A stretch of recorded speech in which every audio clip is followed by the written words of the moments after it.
வணக்கம். Red news செய்திகளுக்காக நான் உங்கள் சுனிதா ராமச்சந்திரன். மனைவியின் முதலாம் ஆண்டு நினைவு தினத்தை முன்னிட்டு சோழவரம் அருகே ஆதரவற்றோர் இல்லத்தில் அன்னதானம் மற்றும் நலத்திட்ட உதவிகள் வழங்கப்பட்டது. சென்னை செங்குன்றம் அடுத்த மொண்டியம்மன் நகரில் வசிப்பவர் மோகன் மற்றும் அஜித்குமார். இருவரும் எஸ் என்டர்பிரைசஸ் மற்றும் யாத்ரிக் டிரான்ஸ்போர்ட் நடத்தி வருகின்றனர். இந்த நிலையில் சகோதரர் அஜித்குமார் என்பவரது மனைவி சுதா என்கிற சுகன்யா நிறைமாத கர்ப்பிணியாக உள்ளபோது மகப்பேறு காலத்தில் குழந்தை பிறந்தவுடன் சிகிச்சை பலனின்றி உயிரிழந்தார். இதையடுத்து பிறந்த சில நாட்களில் குழந்தை யாத்விக்கும் உயிரிழந்தது. இவர்கள் மறைவை அடுத்து முதலாம் ஆண்டு நினைவஞ்சலியாக அவர்களது நினைவிடத்திற்கு குடும்பத்துடன் சென்று அஞ்சலி செலுத்தினர்.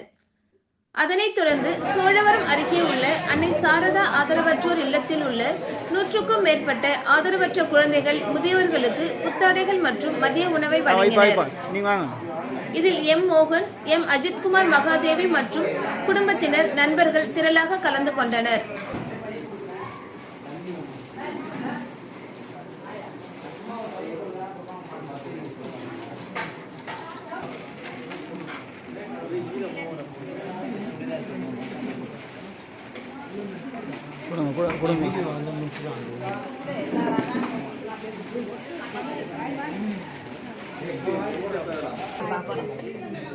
நீங்க வந்துருங்க கொஞ்சம்.